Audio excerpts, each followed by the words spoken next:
Assalamualaikum warahmatullahi wabarakatuh. Anak-anak sedang menyaksikan channel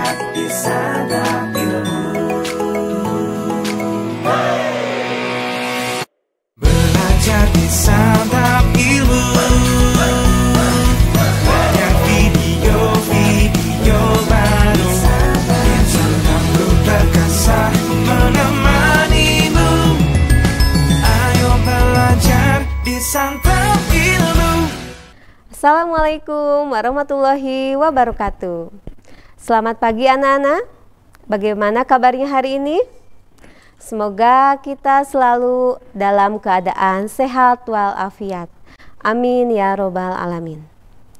Anak-anak, kembali lagi bersama Ibu Sri Mulyati dari SD Negeri 1 Gempol pada channel YouTube Santap Ilmu. Anak-anak, pada hari ini kita akan belajar mata pelajaran IPAS kelas 5 dengan materi melihat karena cahaya, mendengar karena bunyi. Yuk anak-anak, kita lanjutkan. Pernahkah kamu berada di ruang gelap gulita? Apa yang dapat kamu lihat? Coba sekarang kalian pejamkan matanya. Nah, sudah belum? Apa yang dapat kamu lihat? Gelap, ya betul ya. Kalian tidak bisa melihat objek apapun. Yang kamu lihat di situ gelap. Nah, sekarang silahkan dibuka matanya. Apa yang terjadi? Wah, kalian pasti yang pertama melihat sebuah cahaya. Dan setelah itu kalian bisa melihat objek yang ada di depan kalian.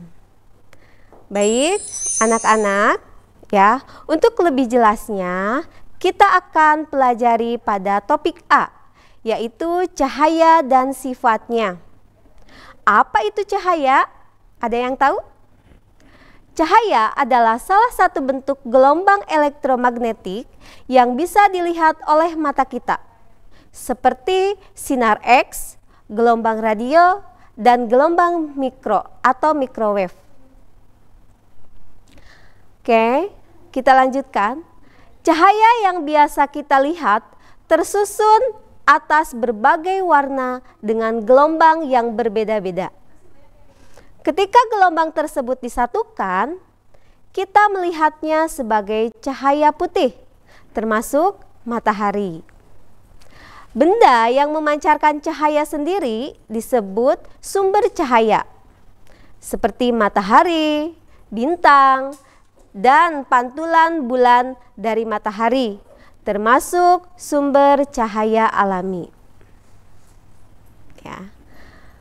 Baik, anak-anak, hewan ataupun tumbuhan ada juga loh yang bisa memancarkan cahaya, seperti kunang-kunang, berbagai jenis ikan, cumi-cumi, cacing, jamur menyala. Nah, makhluk hidup tersebut memiliki senyawa kimia, khususnya dalam tubuhnya itu yang bisa bereaksi dan menghasilkan cahaya. Anak-anak, benda apa saja yang memancarkan cahaya? Nah, di sini ada contohnya bintang, ya. Kemudian lampu, ini kunang-kunang, matahari, lampu mobil, petir juga memancarkan cahaya ya. Kemudian layar televisi, lampu senter, dan lampu-lampu yang biasa ada di jalan, ya. Apalagi contoh lainnya? Nah, kalian amati ya di sekeliling kalian. Kita lanjut anak-anak. Sifat-sifat cahaya. Yang pertama, cahaya merambat. Gelombang cahaya bergerak dengan arah yang lurus dan tidak dapat berbelok dengan sendirinya. Apabila cahaya masuk ya mengenai suatu benda gelap atau benda yang tidak dapat tembus oleh cahaya, maka cahaya itu tidak akan dapat melewati benda tersebut. Nah, di sini ada contoh gambarnya. di sini di sebuah hutan ya. Di situ ada sinar matahari. Nah, ketika sinar matahari itu terpancar, nah ada pohon-pohon. Cahaya itu merambat lurus, walaupun di situ terhalang oleh pohon, dedaunan, dia tidak membelok, tapi dia tetap merambat lurus. Nah, contoh yang kedua, di sini ada tembok ya. Nah, pada tembok ini termasuk benda gelap yang tidak dapat menembus cahaya ya, tidak dapat ditembus oleh cahaya. Nah, ketika tembok ini dibongkar ya, maka ini terlihat bolong nih. Nah, cahaya itu akan masuk pada tembok yang dibongkar itu. Dan dia akan merambat lurus. Bagaimana anak-anak, bisa dipahami? Baik, kita lanjutkan. Sifat-sifat cahaya yang kedua, yaitu cahaya bisa dipantulkan. Cahaya dapat dipantulkan apabila mengenai suatu benda pada permukaan yang rata, arah sudut sinar datang akan sama dengan sudut sinar pantul. Semua benda memantulkan cahaya. Inilah yang membuat kita bisa melihat sebuah objek. Nah, di sini anak-anak ada contoh ya. Ketika kita membaca ya. Nah, di sini ada sinar lampu belajar ya. Lampu belajar, kemudian sinarnya datang ya.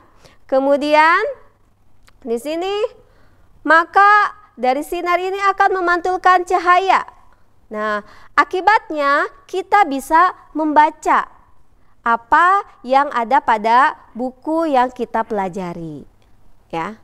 Kemudian contoh yang kedua, saat kita bercermin, ya, saat kita bercermin di atasnya ada lampu. Kalian amati gambarnya. Nah, di situ lampunya itu memantulkan cahaya. Akibatnya kita bisa melihat objek, kita bisa melihat gambar kita sendiri pada cermin di depan kita. Baik, selanjutnya cahaya menembus benda bening.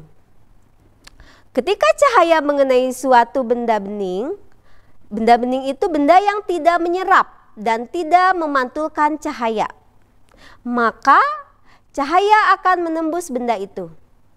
Biasanya benda bening atau sering disebut benda transparan dapat meneruskan cahaya. Nah, anak-anak, contoh di sini ada benda gelap, yaitu tembok ya. Tembok ini tidak tembus cahaya. Kemudian di sini ada benda buram atau tidak bening. Nah, di situ ada gordeng yang tipis ya. Kemudian yang ketiga, di sini ada kaca. Kaca ini termasuk benda bening atau transparan. Nah, cahaya yang ke tembok itu tidak bisa terlihat. Sedangkan kalau pada benda bening atau kaca itu bisa terlihat ya. Oke, selanjutnya cahaya bisa dibiaskan. Cahaya juga memiliki kecepatan rambat yang berbeda-beda pada medium yang berbeda-beda. Hal ini mengakibatkan cahaya dapat dibiaskan. Contohnya, ketika kita menaruh sendok di dalam gelas, nah, sendok yang terlihat di atas itu, dari atas ya, terlihat bengkok. Ketika sebagian sendoknya dicelupkan ke dalam air. Nah, padahal aslinya sendok itu tidak bengkok. Nah, itulah yang mengakibatkan cahaya dapat dibiaskan. Kemudian, contoh kedua, ketika kita melihat ikan di dalam kolam, ya, posisi ikan yang kita lihat itu seolah-olah terlihat ikannya itu dekat sekali dengan kita. Padahal bukanlah posisi yang asli, anak-anak. Ya, aslinya ikan itu terdapat di dalam. tidak dekat dengan kita. Nah, hal ini juga yang terjadi karena cahaya dibiaskan ketika menembus air. Baik, anak-anak hebat, kita lanjutkan. Cahaya dapat diuraikan. Cahaya juga memiliki panjang gelombang yang berbeda-beda pula. Seperti misalnya cahaya berwarna merah memiliki panjang gelombang cahaya berwarna biru. Cahaya putih ternyata terdiri dari beberapa gelombang dengan panjang gelombang yang berbeda-beda pula. Nah, apabila cahaya berwarna putih ini dilewatkan melalui prisma, maka setiap gelombang cahaya tersebut akan dibiaskan dan terurai menjadi beberapa cahaya dengan panjang gelombang yang berbeda-beda. Nah, di sini ada contohnya anak-anak. Nah, sinar putih yang datang yaitu dari cahaya matahari atau cahaya lampu ya. Kemudian deviasi minimum ya, maka akan perpanjang warna merah, jingga, kuning, hijau, biru, nila, dan ungu. Hayo, pernah dengar warna-warna itu? Ya, contohnya seperti pelangi ya. Pelangi juga terjadi ketika hujan diiringi oleh matahari. Air hujan bersifat seperti prisma yang akan menguraikan dan membiaskan cahaya matahari menjadi warna pelangi yang cantik sekali. Nah, itulah anak-anak kenapa bisa terjadi warna pelangi yang cantik ya. Baik, anak-anak, kita lanjutkan. Ketika cahaya dihalangi akan terbentuk bayangan. Cahaya merambat lurus dan tidak bisa dibelokkan. Seperti yang dijelaskan tadi sebelumnya ya, bahwa cahaya itu tidak bisa dibelokkan. Ketika cahaya terhalang oleh benda gelap terutama ya, maka akan terbentuk sebuah bayangan. Nah, anak-anak, di situ contohnya orang-orang sedang berdiri ya di pinggir pantai. Nah, di situ ada bayangan dari cahaya matahari itu ya, dari badan kita sendiri. Nah, pernah tidak kalian melihat bayangan kalian? Kalian berdiri ya, kemudian disinari matahari. Nah, cahaya yang terhalang oleh tubuh kalian itu maka akan membentuk sebuah bayangan. Itu contohnya. Oke. Kita lanjutkan. Anak-anak, cahaya memiliki banyak kegunaan bagi manusia. Lampu merupakan kebutuhan yang paling mendasar dalam keseharian manusia. Manusia dengan akalnya menciptakan berbagai teknologi dengan memanfaatkan cahaya. Contohnya sinar laser. Nah, sinar laser ini sekarang digunakan salah satunya dalam operasi. Ya. Baik, anak-anak hebat. Apa yang kita ketahui dari topik A ini? Ya, 1. Cahaya merambat lurus tidak membutuhkan media untuk merambat. Tuh. Yang kedua, kita bisa melihat karena adanya cahaya bisa dipantulkan. Benda memantulkan cahaya dari sumber cahaya ke mata kita. Yang ketiga, cahaya bisa menembus benda bening seperti kaca, betul. Benda tembus pandang seperti kain tipis dan kertas minyak hanya ditembus sebagian oleh cahaya. Yang keempat, cahaya tidak bisa menembus benda gelap seperti tembok, kayu, dan badan kita ya. Cahaya yang terhalangi ini kemudian akan membentuk sebuah bayangan. Betul sekali anak-anak. Yang kelima, bentuk bayangan bergantung pada posisi benda. Jauh dekatnya sumber cahaya terhadap benda dan jenis cermin yang memantulkan cahaya. Yang keenam, jika menembus medium yang berbeda seperti dari udara ke air, cahaya akan dibiaskan. Hal ini membuat benda dalam air terlihat lebih dekat ya dengan kita dibandingkan aslinya ya. Yang ketujuh, cahaya juga dapat diuraikan. Pelangi merupakan hasil pembiasan cahaya matahari yang diuraikan oleh air. Nah, itulah yang kita atau rangkuman yang kita ketahui pada topik A. Baik anak-anak, kita lanjutkan.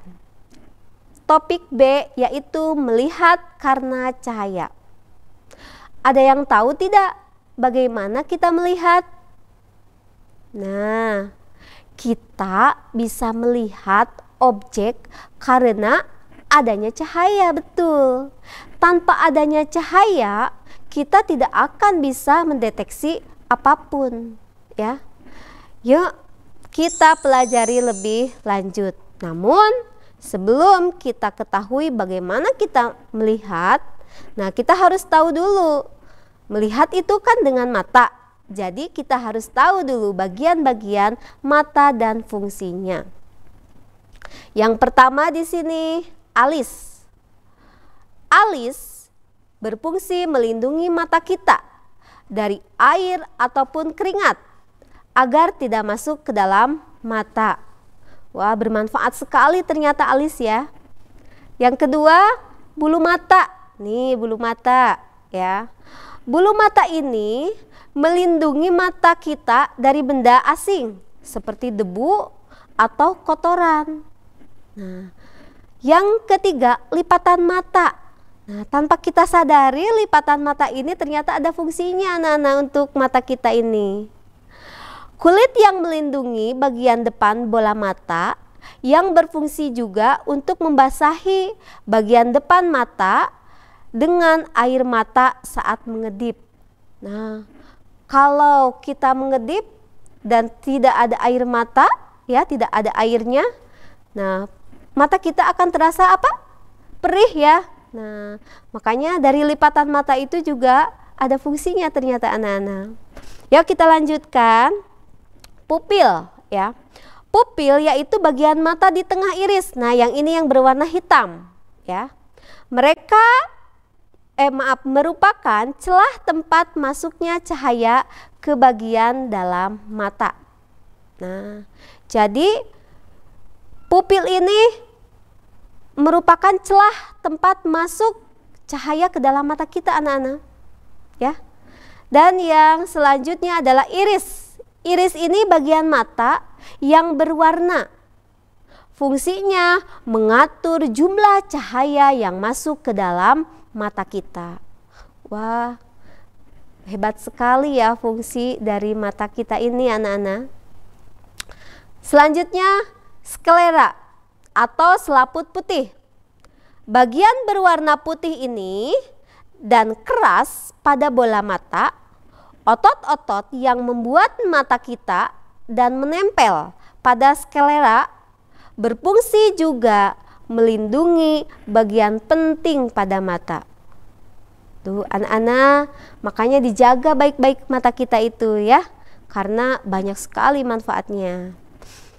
Baik anak-anak, membesar dan mengecilnya pupil. Tahukah kalian jika pupil kita membesar atau mengecil, pupil kita ini sangat sensitif terhadap cahaya matahari. Saat kita berada di tempat yang terang, maka pupil mata akan mengecil agar cahaya yang masuk ke dalam mata kita tidak terlalu banyak. Nah, sedangkan saat kita berada di tempat yang gelap, maka pupil mata akan membesar agar memperbanyak cahaya yang masuk ke dalam mata. Ya. Anak-anak, saat melihat benda jauh dan dekat, lensa mata akan berubah. Terlalu sering melihat objek dengan jarak yang dekat akan membuat mata kita ini lelah dan kaku. Ya. Lensa mata memiliki kemampuan menebal dan menipis. Saat melihat benda yang mendekat, mata kita akan menebal. Dengan demikian sebaliknya, saat kita melihat benda yang menjauh, maka lensa mata akan menipis. Ya, ini ada contoh gambarnya. Nah, anak-anak, bagaimana kita bisa melihat? Nah, di sini ada prosesnya ya.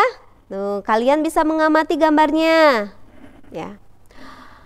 Kita bisa melihat itu pertama di sini ya, ada benda di depan kita. Pada gambar ini, objek nyatanya itu berupa manusia, ya. Benda memantulkan cahaya ke arah mata kita. Cahaya masuk ke dalam kornea dan dibelokkan. Pupil membuka sebagian jalan masuknya cahaya. Yang ketiga, kemudian lensa mata mengarahkan. Nih, lensa matanya mengarahkan cahaya sehingga bayangan benda jatuh pada retina di sini. Maka yang keempat, bayangan benda yang ditangkap oleh retina berbentuk terbalik. Selanjutnya ya, ujung-ujung saraf penerima rangsang retina ini akan menyampaikan isyarat ke otak kita. Nah, otak pun merespon dan menerjemahkan bayangan yang diterima. Pada akhirnya, bayangan yang ditangkap ini akan dibalikkan kembali oleh otak sehingga kita bisa melihat objek di depan mata kita. Ya, itu anak-anak. Ya, anak-anak, ternyata kalau kita tidak menjaga mata dengan baik, maka mata kita akan mengalami gangguan mata. Ada yang tahu apa saja gangguan matanya? Yang pertama, ada yang disebut rabun jauh. Ada yang tahu rabun jauh itu apa? Rabun jauh merupakan ketidakmampuan mata menangkap benda yang jauh secara jelas. Penyebabnya adalah bisa dari perilaku kita yang tidak sehat, seperti membaca sambil tiduran, kemudian membaca dengan cahaya yang minim, kurang penerangannya ya. Selanjutnya, terlalu lama melihat layar televisi, layar handphone, komputer, ya, melihat layar atau buku terlalu dekat. Nah, itu juga menyebabkan gangguan mata, ya. Atau kurang mengkonsumsi makanan yang mengandung vitamin A. Nah, ada yang sering seperti itu. Nah, sekarang jangan ya, kita jaga mata kita dengan baik.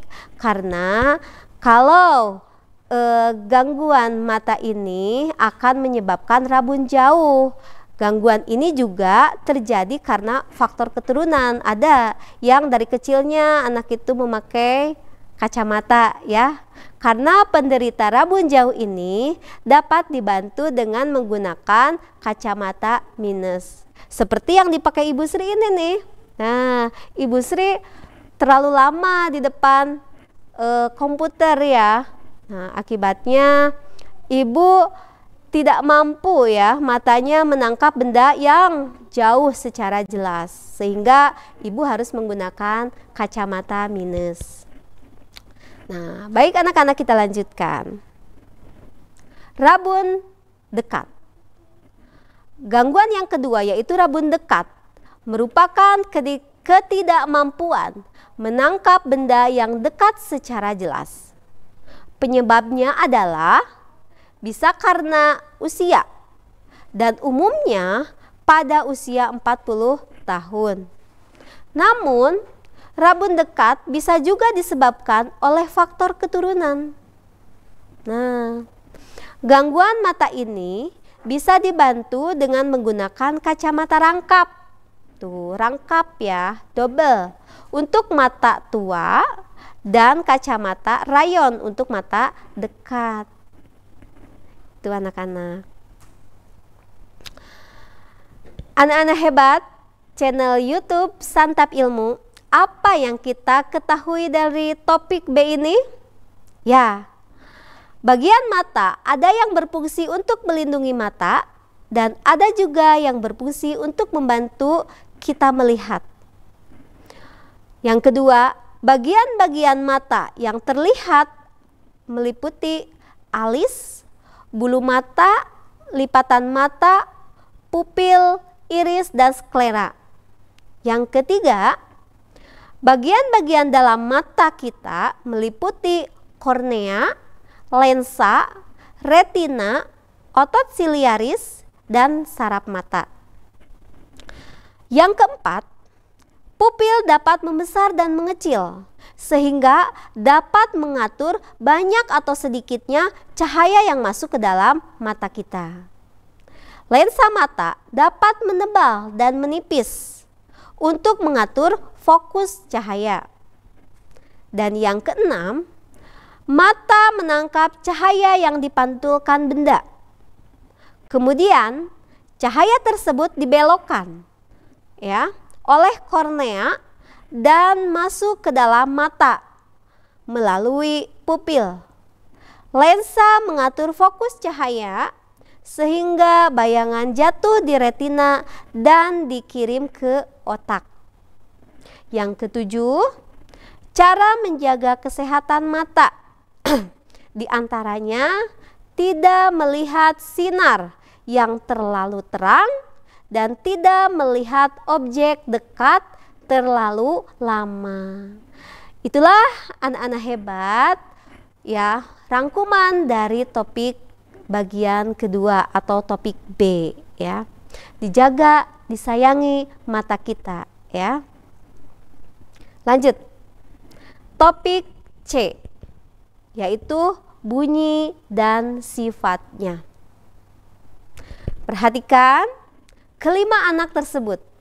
Ada yang menyanyi, ada apa lagi? Main gitar, ya.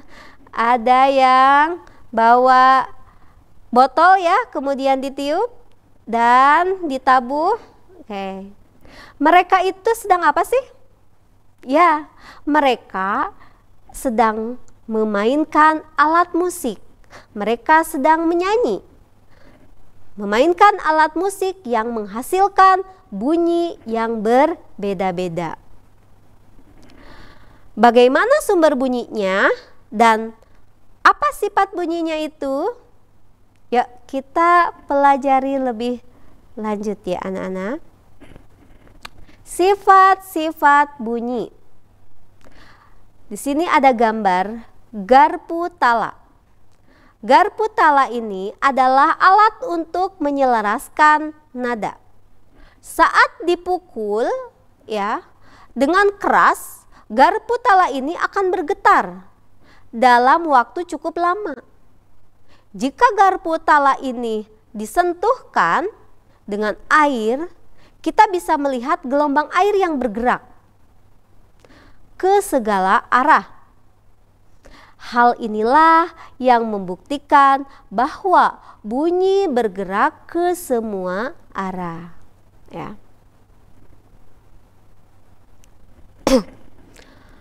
Suara membutuhkan medium, merambat. Bunyi bisa merambat melalui benda padat, cair, dan gas. Karena partikel-partikel penyusun pada benda lebih berdekatan, sehingga lebih cepat untuk merambat. Nah, inilah sifat bunyi yang kedua ya. Di sini ada contoh ya, ada gambar pantulan suara.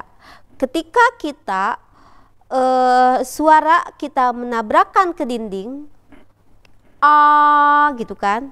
Nah, maka suara ini yang dipantulkan. Ya. Lanjut anak-anak. Tinggi rendahnya bunyi. Setiap bunyi pasti memiliki karakter atau sifat yang berbeda. Perbedaan tersebut dikarenakan oleh tinggi rendahnya serta keras atau pelannya bunyi yang dihasilkan. Bunyi dari sebuah benda berubah bergantung pada seberapa cepat benda tersebut bergetar. Ya. Ketika benda bergetar sangat cepat, maka akan timbul bunyi yang tinggi. Contohnya di sini seperti peluit ya. Jika kita tiup peluit dengan kencang, maka akan menghasilkan bunyi yang tinggi. Nah, ketika peluitnya kita tiup dengan pelan, maka bunyinya pun juga akan rendah. Nah, ada lagi di sini ya, kicau burung. Kicau burung terkadang dia berkicau sangat tinggi atau pelan ya, atau rendah. Baik. Sebaliknya, benda yang bergetar lebih lambat akan menghasilkan bunyi yang rendah. Nah, contohnya tadi sebetulnya sudah ya, ketika peluit ditiupnya pelan. Nah, contoh lainnya suara anjing menggonggong. Kalau suara drum, suara detak jantung kita ya, kalau bergetarnya itu lambat, maka bunyinya juga akan rendah ya. Anak-anak, suara orang dewasa itu lebih rendah dibanding dengan suara anak-anak. Hal ini karena pita suara akan bertambah pada panjang dan besar ketika kita dewasa. Oleh karena itu, pita suara akan bergerak lebih lambat dan menghasilkan nada yang lebih rendah dibandingkan suara kita ketika masih kecil. Kita bisa mengatur tinggi rendahnya bunyi dengan membuat benda lebih cepat atau lebih lambat ya. Di situ ada gambar anak-anak sedang memainkan alat musik ya. Nah, kalau ingin suaranya tinggi, maka kita tabu aja bendanya itu lebih cepat. Nah, begitupun sebaliknya jika kita pelan menabuhnya atau memetiknya itu untuk gitar, maka akan menghasilkan suara yang lebih lambat ya. Intensitas bunyi. Intensitas bunyi adalah seberapa keras sebuah bunyi terbentuk. Suara yang keras seperti petir memiliki intensitas yang tinggi. Sedangkan suara pelan seperti suara orang berbisik atau bersenandung memiliki intensitas yang rendah. Intensitas berbeda dengan tinggi rendahnya bunyi. Seperti suling yang ditiup pelan tetap menghasilkan bunyi yang tinggi.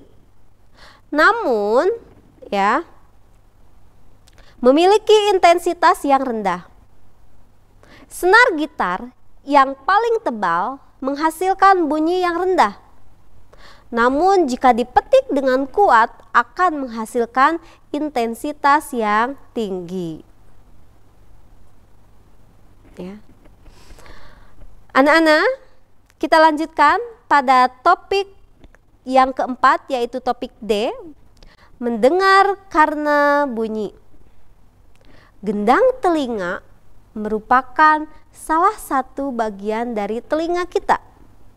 Bagian ini yang paling berperan dalam proses pendengaran kita. Apa sih fungsi dari gendang telinga itu? Bagaimana telinga kita bisa mendengar bunyi? Nah, Ya, kita pelajari ya bagaimana cara telinga kita bekerja. Gendang telinga itu merupakan selaput tipis yang bergetar saat ada suara. Nah, getaran inilah yang membuat telinga kita bisa mendengar. Anak-anak, sebelum belajar lebih lanjut ya, mengapa kita bisa mendengar? Yuk kita pelajari bagian-bagian gendang telinga. Ya. Di sini ada telinga luar, telinga tengah, telinga dalam. Nah, kita perhatikan bagian-bagiannya ya. Yang pertama ini ada gendang telinga ya. Kemudian yang kedua ini tulang pendengaran. Yang ketiga, kanal semisirkularis. Dan yang keempat adalah saraf pendengaran. Yang kelima ini ya, ini adalah liang telinga atau lubang telinga anak-anak. Dan yang keenam ini tiba eustachius. Dan yang ketujuh ini adalah rumah siput. Dan yang kedelapan ini adalah daun telinga. Nah, bagaimana kita bisa mendengar? Pertama, bunyi merambat melalui udara. Kemudian yang kedua, daun telinga menangkap gelombang bunyi. Gelombang bunyi itu diteruskan menuju gendang telinga, menggerakkan tulang-tulang pendengaran. Yang keempat, gelombang bunyi menggetarkan daun telinga. Dan akhirnya getaran dari daun telinga itu akan menggerakkan tulang-tulang telinga. Sehingga yang keenam, gerakan tulang pendengaran menyebabkan cairan yang ada dalam rumah siput itu bergetar. Nah, getaran cairan ini yang mengirim sinyal ke saraf pendengaran. Pada akhirnya pada langkah ketujuh, saraf pendengaran meneruskan sinyal ke otak. Otak kita menerjemahkan sinyal sebagai bunyi. Nah, itulah anak-anak channel YouTube Santap Ilmu, bagaimana kita bisa mendengar ya. Kita lanjutkan anak-anak. Anak-anak, bahaya dari suara keras atau polusi udara. Saat mendengar suara yang terlalu keras, secara otomatis tangan kita akan menutupi telinga. Hal ini karena suara keras akan membuat telinga kita itu sakit, bahkan merusak pendengaran. Bahkan yang lebih parah lagi akan menyebabkan kehilangan pendengaran atau maaf ya, tuli. Ya anak-anak, suara yang bising atau tidak enak didengar bisa disebut polusi suara. Polusi suara bisa terjadi pada manusia atau hewan. Polusi suara bisa dihasilkan dari suara konstruksi bangunan, transportasi, bar, dan sebagainya. Polusi suara yang terus-menerus ini bisa membuat orang susah tidur, stres, marah, bahkan gangguan pendengaran. Ya. Nah, anak-anak, ternyata ada gangguan telinga itu ya, telinga. Ada gangguan telinga luar, telinga tengah. Yaitu gangguan di bagian ini akan menghambat suara diteruskan ke dalam telinga. Penderita biasanya kesulitan mendengar suara pelan. Jadi harus bisik-bisik gitu ngomongnya ya, atau yang didengarnya. Hal ini bisa terjadi karena ada infeksi pada telinga. Cara mengobatinya dengan perawatan ataupun operasi. Yang selanjutnya, telinga dalam. Gangguan telinga dalam ini, telinga menghambat suara diteruskan ke otak. Penderita akan sulit mendengar suara dengan jelas, ya, atau bahkan tidak mendengar sama sekali.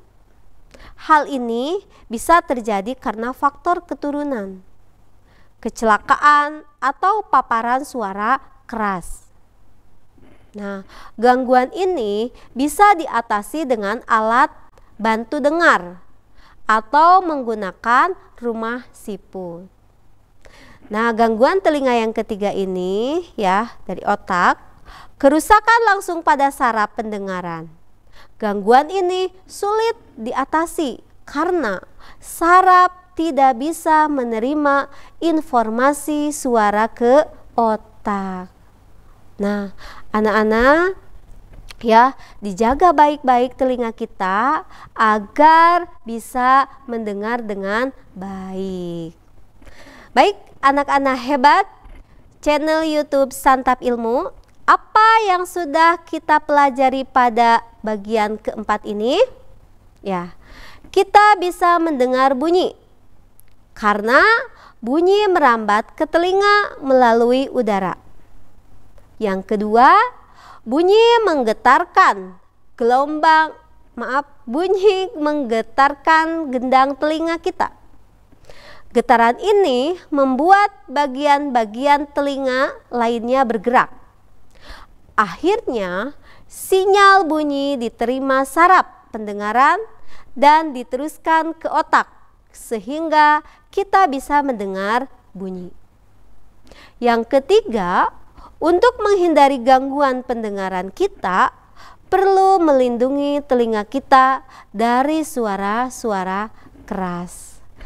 Nah, baik anak-anak hebat Santap Ilmu yang berbahagia, itulah materi yang kita pelajari pada hari ini. Semoga apa yang Ibu Sri sampaikan bisa kalian pahami dengan baik dan bermanfaat. Sekian dan terima kasih. Ingat, jangan lupa like, subscribe, komen, share channel YouTube Santap Ilmu. Wassalamualaikum warahmatullahi wabarakatuh. Terus dukung channel Santap Ilmu dengan like, subscribe, dan share konten-konten kami ke teman-teman kamu ya. Sampai bertemu di konten berikutnya. Ayo belajar di Santap Ilmu.